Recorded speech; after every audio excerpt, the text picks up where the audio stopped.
Madlok daw ang demonyo ang iyawa ni. But. Ako pa ni sunugon, no? Sunugon, may pag. Sunugon. Has. So, isang kaanib ng Seventh-day Adventist, kung maalala ninyo mga kapatid, nag-viral yung panununog sa imahe ng Mahal na Birhen Maria. At pagkatapos yung si Alvin Sanchez ay humingi ng tawad sa publiko. No? Ngayon, isa na namang kaanib ng INC ang nang-aasar sa pananampalataya. Sinunog ang Santo Rosario dahil sa demonyo daw umano yon. Bakit? Dahil di daw umano mabasa sa Biblia ang Santo Rosario. Kung maalala ninyo ang sikat na artistang si Kim Chiu, naghayag ito sa pagdepensa sa Santo Rosario at ang debosyon kaugnay sa Santo Rosario. Ngunit inaasar nitong SDA miyembro ang pananampalataya ng simbahang Katoliko. Kung malala niyo mga kapatid, ang mga Muslim, meron silang sariling rosaryo version. Kahit na ang grupo ng mga Buddhism. At alam nyo ba kahit ang Satanic Church, meron silang version ng rosaryo. Pero, grabe talaga ang ginawa nitong miyembro ng SDA. Sinunog niya ang Santo Rosario at idiniklara na ito raw mga kapatid ay sa demonyo. Pero ang tanong, bakit ang Santo Rosario ng simbahang Katoliko ang kaniyang pinuntarya? Kung talagang sa demonyo ang rosaryo, bakit may ginagamit ding mga rosaryo yung Muslim, yung Budhista, di ba? At bakit di niya pinupuntarya yung rosaryo mismo ng Satanismo? Ngunit, target talaga nila ang simbahang Katoliko. Totoo bang ang Santo Rosario, mga kapatid, ay sa demonyo? O may mas malalim na dahilan sa likod ng ganitong paninira ng mga anti-Katoliko? Sino kaya ang tunay na tinutukoy sa Isaias Kapitulo 5, versikulo 20 na ang mga taong ginagawang masama ang mabuti at ginagawang mabuti ang masama? Ang mapait ay ginagawang matamis at ang matamis ay ginagawang mapait. Ito ang tatalakayin natin. Samahan ninyo ko.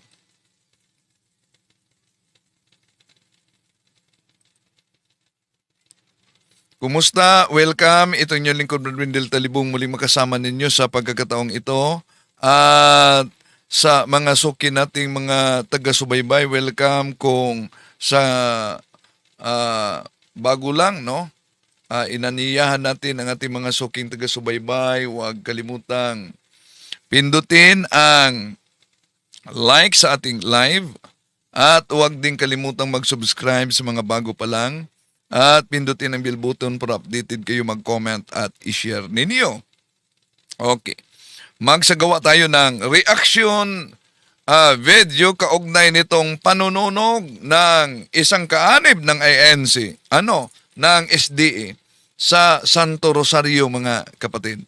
Pero kung saan man kayo nagsubaybay sa ating live ngayon, inaniyahan natin ang ating mga suking taga subaybay, lalo na sa iba't ibang bahagi sa ating bansa at sa ibang bansa, mga OFW. I-comment ninyo kung saan kayo nakabase para alam natin kung saan nakaabot ang video at talakayan natin. Kumusta sa lahat nating mga suking taga-subaybay? Welcome po. Si Marco Dahan. Good PM bro. Talibong. Palihog taga-eko og verse and chapter sa Biblia. Complete. Salamat po. Anong good PM Bro Talibong? Palihog taga-ikog verse and chapter sa Biblia. Complete. Salamat po. Di ko nakuha yung hiningi mo. Complete. Di, buong Biblia na yan. No? Ano po ba ang punto, kapatid? No? Paki-refresh po sa comment mo, kapatid. No? Si Marco Dahan na nagsubaybay sa atin. Dahil sabi niya, palihog daw na bigyan siya ng verse and chapter sa Bible, yung complete talaga. Oh. Si Tammy Balisario, good afternoon po, Bro Wendell, watching from Las Piñas City, Metro Manila. Okay. Si kapatid na St. Oscar Romero, hello kapatid. Si Arvin, si grabe naman. Bakit kaya di nila yung satanism mismo, di ba? Merong rosary. Pero ang kanila talagang pinupuntarya ang rosaryo ng simbahang Katoliko. Muslim, meron ding sariling rosary. Meron sila. Sa Islam yan. At pag punta naman sa Buddhism, meron din silang sariling version na rosary. Meron ding satanic rosary. Pero iba talaga ang puntarya nitong Seventh-day Adventist at isa-isahin natin ito, mga kapatid. Bakit? Dahil ang argumento niya, ang ating Panginoon Jesucristo daw, di gumamit nito. Kahit ang mahal na Birhen Maria. Kaya ito daw ay sa demonyo. Pakinggan natin isa-isahin natin itong argumento niya. Cebuano ito, mga kapatid, kaya pakinggan natin, isasalin ko para sa mga di nakaunawa, no? Ng ang kanyang pahayag. Madlok daw ang demonyo ang yawa ni. But. So, Cebuano kasi, no? Sabi niya, matakot daw ang demonyo nito. May karugtong siya sa ekspresyon ng Cebuano, bot. Ibig sabihin, hindi totoo yan. Yan ang kanyang pahayag, mga kapatid. No? Bakit?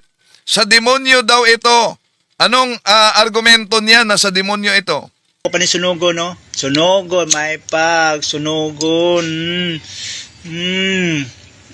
Sinunog niya. Mas mabuti pang sunugon.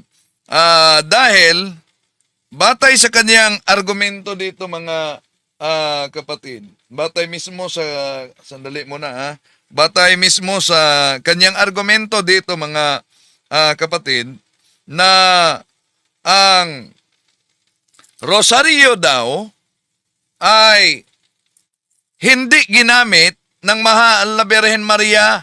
Wala sa Biblia. Hindi din umano ginagamit ng ating Panginoon Jesucristo. Kaya, kung yun ang batayan niya na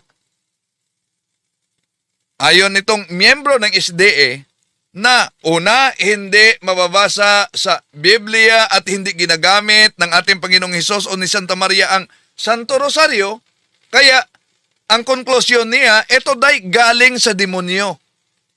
Pero, kung yun ang kanilang batayan at yun ang kanilang argumento, tandaan natin, si Ellen Goldwhite may mga aklat na isinulat, di ba? Ito, isa na to, Last Day Events. Meron pang Alpha and Omega. Anong punto dito? Tanong, ginagamit ba itong libro na ito ng ating Panginoong Hesus? Binasa ba ito kahit sa mahal na Birhen Maria? Makikita ba sa Biblia yung mga aklat na Last Day Events at Alpha and Omega na isinulat ni Ellen Goldwhite? Di ba? Hindi. Kaya kung ang lohika nitong Seventh-day Adventist, mga kapatid, na hindi ginamit ng ating Panginoong Hesus at wala sa Biblia, therefore galing daw sa demonyo. Hindi. Sa sarili nilang pamantayan, sa sarili niyang pamantayan, ang aklat ni Ellen Goldwhite na founder sa Seventh-day Adventist ay dapat ding tawagin sa demonyo kung ganon. Dahil di mabasa sa Biblia. At di din ginamit ng Mahal na Birhen Maria, di din ginamit ng ating Panginoon Jesucristo. Pero hindi nila yan ginawa. Bakit? Dito nahohuli kasi yung kontrahan, pagsusuwagan, kontradiksyon. So, ang banal na rosaryo ay paraan ng panalangin para nating mga Katoliko, hindi yan bagong ebanghelyo. So, puno ito ng biblical na panalangin. Ano? Yung Ama namin, Pater Noster, Aba Ginoong Maria, Lucas Kapitulo 1, versikulo 28, Lucas Kapitulo 1, versikulo 42. Pahayag yan ng anghel. Ave Maria, Gracia Plena, Dominus Tecum. Ibig ba sabihin na ang anghel na nagbigkas niyan ay sa demonyo na dahil sinabi niya yung Ave Maria, Gracia Plena, Dominus Tecum? Ngayon, ang mga aklat ni Ellen G. White, isa lang ito mga kapatid, no? Hindi ito tuwirang mabasa sa Biblia o galing sa Biblia, kundi interpretasyon lang ito at komentaryo ng isang tao, yung founder mismo. Ngayon, kung ang batayan dahil di ginamit ng ating Panginoong Hesus, therefore sa demonyo, ang Biblia, iba't ibang version. Isa na dito, may tinatawag na contemporary English version. Bakit? King James Version. Sa panahon ba ng ating Panginoon Jesucristo, panahon ng Mahal na Birhen Maria, ginamit ba niya ang iba't ibang version na ginagamit ng SDA, di ba? Hindi. Oh.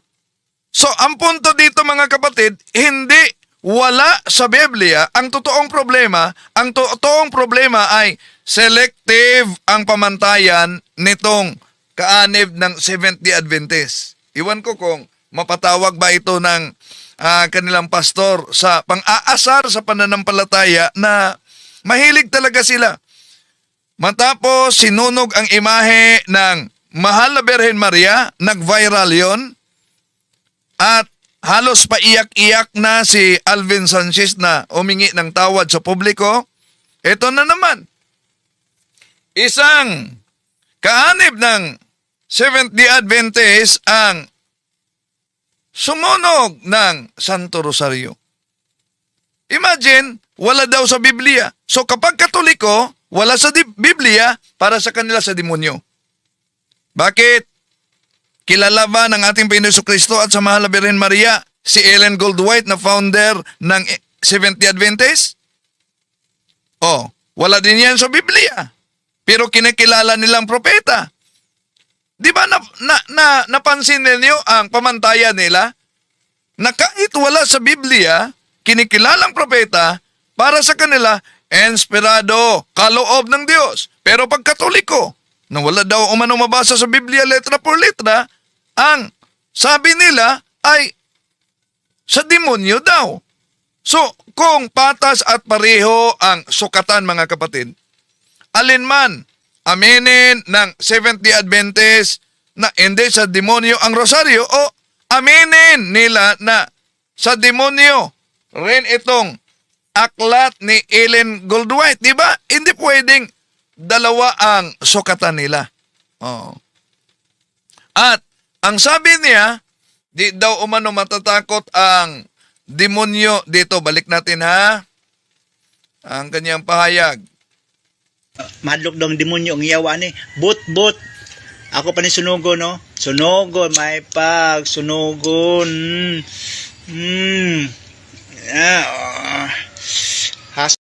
Oh, yan. Grabe ang ginawa ng Seventh-day Adventist. Halimbawa, kung ang aklat ni Ellen Goldwhite na founder sa harap ng live susunugin, mga kapatid, alam natin na may mga manonood talaga na Seventh-day Adventist na masaktan dahil sulat yan ng kanilang founder na kinikilalang propeta, di ba? Ganon din ang banal na rosaryo dahil ito'y spiritual na weapon nating mga Katoliko. No? Yung sinabi nitong miyembro ng Seventh-day Adventist na hindi raw totoo na matatakot ang demonyo sa rosaryo. Di ba? Balik natin sa argumento. Sa demonyo, ang rosaryo ayon sa kanya dahil di mabasa sa Biblia. Pero yung sinabi niya, hindi totoo na matatakot ang demonyo sa rosaryo. Bakit? Yung pahayag ba niya nasa Biblia? May mabasa ba sa Biblia na hindi totoo na matatakot ang demonyo sa rosaryo? Ngunit kung susuriin nating mabuti mga kapatid, hindi ito tugma sa mismong aral sa banal na kasulatan o Biblia. Bakit? Una, alam niyo naman na sa banal na rosaryo, merong cross. At napakalinaw po ang nakasulat sa Biblia kung sisilipin natin, mga mahal na kapatid, ang mabasa. Diyan sa banal na kasulatan, sisilipin natin, lalo na sa unang Korinto, ito po. Unang Korinto, Kapitulo 1, versikulo 18. Ito ang ating mabasa.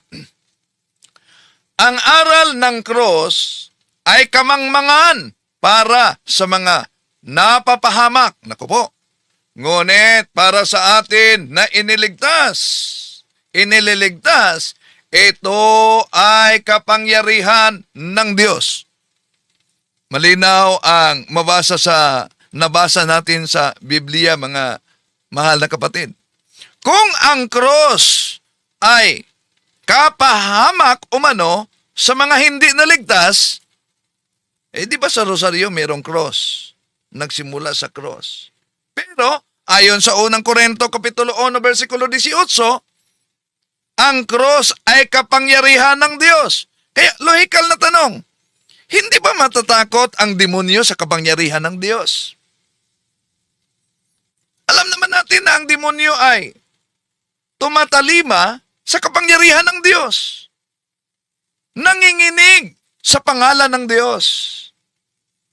At talo sa pamamagitan ng cross ng ating Panginoon Jesucristo, Colosas Kapitulo 2, versikulo 14 hanggang 15. Alam nyo, hindi naman sinasamba ng simbahang Katoliko, ng mga miyembro ng simbahang Katoliko, ang banal na rosaryo bilang bagay. Mga kapatid, ang rosaryo ay instrumento ng panalangin na nakatutok mismo sa ating Panginoon Jesucristo at nakaugat sa kanyang cross, sa kanyang pagtubos natin. At ito'y ginugunita natin yung misteryo mula sa kanyang pagkatawang tao, incarnation, sa kanyang pagpasakit, sa pagtubo sa atin, at sa kanyang kaluwalhatian na muling nabuhay. So, kung ang demonyo ay natalo sa pangalan ng ating Panginoong Hesus, natitinag siya sa cross. Ecce crocem Domini, fugitis fartis adversi, crox sacraset mihi lox, non dracosit mihi dox, vade retro satana. So, nanginginig sa kapangyarihan ng Diyos. Walang batayan ang pagsasabing, hindi kinatatakutan ng demonyo. Bakit? Kung ang batayan niya dapat nakasulat sa Biblia, bakit? Nabasa ba niya yan sa Biblia? So, ang tunay na dahilan kung bakit kinukutya at inaasar tayo, kinukutya ang Santo Rosario, ay hindi dahil ito'y walang kapangyarihan, kundi bakit, mga kapatid, na kinukutya tayo? Dahil ito ay tahasang nagpapakita ng cross na kinamumunghian at kinatatakutan mismo ng kaaway ng ating Panginoong Hesukristo. Walang iba, kundi yon ay demonyo. So, hindi ang kahoy, hindi ang butil ng Santo Rosario, mga kapatid, ang kinatatakutan ng demonyo, kundi ang kapangyarihan ng Diyos na kinakatawan sa cross ng ating Panginoong Hesukristo at ang pananampalataya nakatuon mismo sa ating Panginoong Hesukristo sa kanyang misteryo. Kung ang cross ay kapangyarihan ng Diyos, tiyak, matatakot talaga ang demonyo nito. Ecce crocem domini, fugiti partis adversi, croc sacrasit mihi lox, non dracosit mihi dox vade retro satana. Ngayon, imagine, ano ba ang sinasambit natin? Isa na sa rosaryo, magsimula sa maikling panalangin, ang pagpahayag sa misteryo ng Santissima Trinidad, in nomine Patri et Filii et Spiritus Sancti. At maliban dyan, mga kapatid, merong bahagi sa rosaryo yung tinatawag na Fatima Prayer. Ano yon? O Jesus ko, patawarin mo ang aming mga sala. Iligtas mo kami sa apoy ng impyerno. Hanguin mo ang mga kaluluwa sa purgatorio, lalong-lalo na yaong mga walang nakakaalala sa kanila. Amen. O, yun. Ano sa palagay ninyo? Yun bang uri na panalangin na yan na binanggit natin sa rosaryo, O Jesus ko, patawarin mo ako? Sa demonyo ba yan? O, comment kayo mga kapatid. Kaya, diyan pa lang makikita na natin kung sino ang katuparan. Sa Isaias Kapitulo 5, versikulo 20, mga kapatid. Hindi lang yan. Nasa panalangin sa rosaryo, ano yon? Turo ng ating Panginoon Jesucristo. Our Father, who art in heaven, Pater Noster. Ang tanong, yun po bang binanggit natin sa rosaryo, mga kapatid? Ibig ba sabihin, sa demonyo yon? Ha? O, sino ngayon ang makitid mag-isip, di ba? O. At maliban dyan, Lucas Kapitulo 1, versikulo 28, ang anghel mismo ang nagpahayag. Ano ang paghayag ng anghel? Sabi ng anghel, and the angel being come and said unto her, Hail, full of grace, the Lord is with thou, the Lord is with thee. Blessed art thou among women. O, see?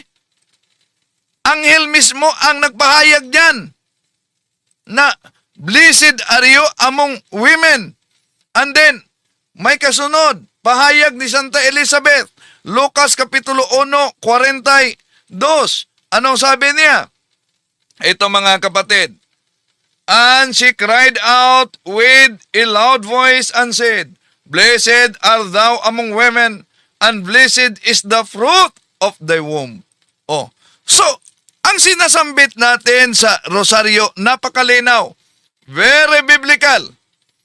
Kaya yung sinabi nila na ang Biblia ay, ang rosaryo di mabasa sa Biblia, ang katotohanan mga kapatid, ang katotohanan, ang Biblia ay nasa loob mismo sa rosaryo. Di ba? Oh. Ngayon, sa grabe nila na paninira sa pananampalatayang Katoliko, maliban dyan, meron tayong Apostles' Creed. Sa demonyo ba yan? I believe in God the Father Almighty. E di ba ba? Mateo 5:45? Creator of heaven and earth. Genesis chapter 1 verse 1. Roma Kapitulo 1 versikulo 20. And in Jesus Christ is only Son our Lord. Matthew Kapitulo 3 versikulo 17. Who was conceived by the Holy Spirit. Lucas Kapitulo 1 versikulo 35. Ang lahat na yon, Apostles' Creed mga kapatid, ay very biblical. May doxology.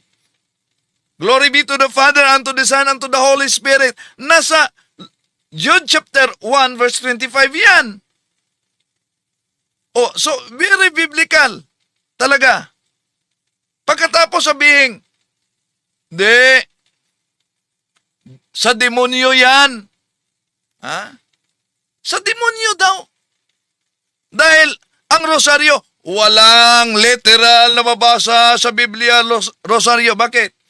Kung anong ori O anong version ng Biblia? Halimbawa, King James Version. Sa looban ng Biblia, ang King James Version ay mabasa na may chapter and verses. Di ba wala? Oh.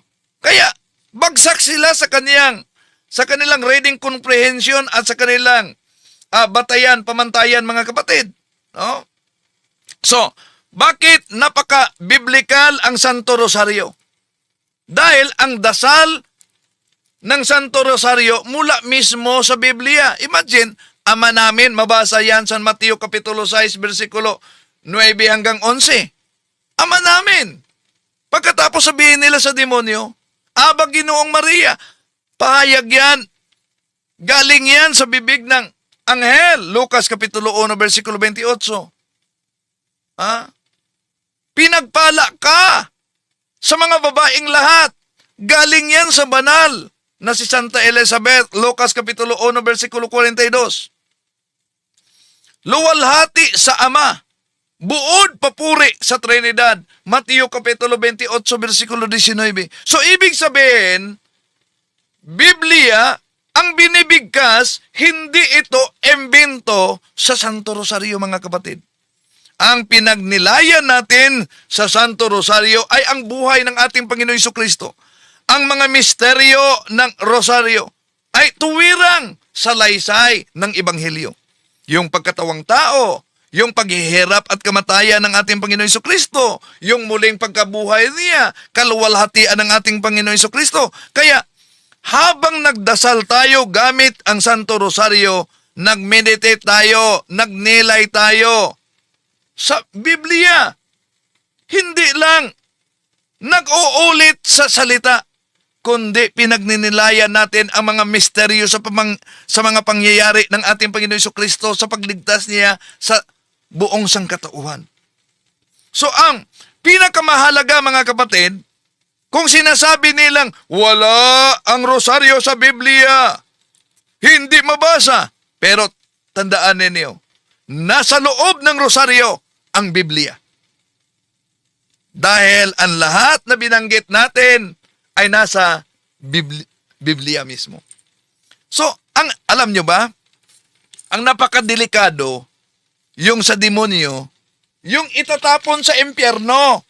Yun ang napakadelikado. Pero ang tanong, kung ang pagbatayan natin, aklat ni Ellen Goldwhite, na ang pamagat ay The Last Day Events, sino ba ang itatapon sa impyerno? Alam nyo ba? Sisilipin natin, magulat kayo, mga kapatid. Pakibasa. Sa pahina 54, sa aklat ni Ellen Goldwhite, ito, Last Day Events. Alam niyo ba ano nakasulat? Ito po, mga kapatid, nakasulat. Magugulat talaga kayo. Bakit? Sabi sa naturang aklat, tingnan niyo, basahin ninyo. Dahil baka sabi nila, pinutol at nalayo sa konteksto. May bahagi diyan na binagisan ko. Yun ang pahayag ni Ellen Goldwhite. And thou, Capernaum, Seventh-day Adventist, who have the great light, which are exalted unto heaven, close parenthesis, in the point of privilege, shall be brought down to hell. Napansin niyo, mga kapatid? Ano daw? Napakalinaw ang nakasulat sa aklat ni Ellen Goldwhite, The Last Day Events. Nakakatakot. Panay ang banat nila sa simbahang Katoliko na ang Katoliko daw ay sa demonyo, pero sarili nilang otoridad ang bumagsak mismo sa kanila. Sa aklat ni Ellen Goldwhite, Last Day Events, page 54. Napakalinaw ang pahayag ni Ellen Goldwhite. And thou, Capernaum, close parenthesis, Seventh-day Adventist, who had a great light, which art exalted unto heaven, close parenthesis naman, in the point of privilege, shalt be brought down to hell. Nako, si Ellen Goldwhite mismo ang nagpahayag diyan. Kung pakikinggan natin, mga kapatid, yung lohika ng SDA mismo. Kapag may binanggit sa aklat nila na impyerno, seryoso iyong babala ng Diyos. Si Ellen G. White, ang founder nila mismo, ang nagsabing ang Seventh-day Adventist sa kabila ng Great Light, at pribilehiyo, ano daw, ibabagsak sa impyerno. Nako po, nasa aklat ninyo yan. Kaya mga Seventh-day Adventist, huwag kayo magalit. Subukan niyo. Basahin niyo ang pahina 54 sa aklat na ito. Dahil si Ellen Goldwhite mismo ang founder ninyo, ang nagpahayag na ang Seventh-day Adventist sa kabila ng Great Light, sa kabila ng pribilehiyo, ibabagsak umano sa impyerno. Ngayon, ang tanong mga kapatid, kung ginagamit ninyo ang pananampalataya na kapag may koneksyon sa impyerno ay sa demonyo, nako, bakit ang SDA mismo, ayon sa sarili ninyong propeta at ayon mismo sa sarili ninyong founder, ay ang Seventh-day Adventist, ulitin ko, sa kabila na may Great Light, sa kabila na may pribilehiyo, babagsak sa impyerno. Mga kapatid, hindi ito galing sa Katoliko. Hindi ito galing sa pare o sa CFD. Galing ito sa inyong sariling aklat, sa inyong kinikilalang propeta, sa inyong mismong tagapagtatag. Kung mali ang Katoliko dahil inaakusahan ninyo sa demonyo, mas lalong delikado. Ang kalagayan ng Seventh-day Adventist ayon sa salita ni Ellen Goldwhite mismo. Bakit? Dahil itatapon sa impyerno.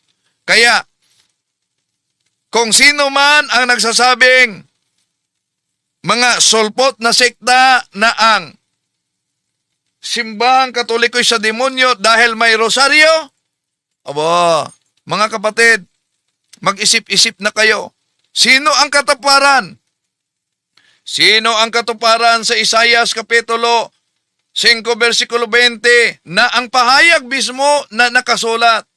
Kawawa kayong mga baliktad ang isip. Ang mabuting gawa ay minamasama at minabuti naman iyong masama. Ang kaliwanagay ginagawang kadiliman at ang kadilimay tinuturing na kaliwanagan. Sa isang mapait, ang sabi matamis. Sa isang matamis, ang sabi mapait. Kawawa rin kayo, mga nag-aakalang kayo'y marurunong at matatalino sa inyong sariling palagay. Naku, delikado pala mga kapatid. No? Imagine, sino bang magiging kawawa yan? Na ang rosaryo ay sa demonyo? Merong bahagi sa rosaryo sa huling bahagi? Let us pray. O God, through His only begotten Son, by His life, death, and resurrection, has purchased for us the reward of eternal salvation.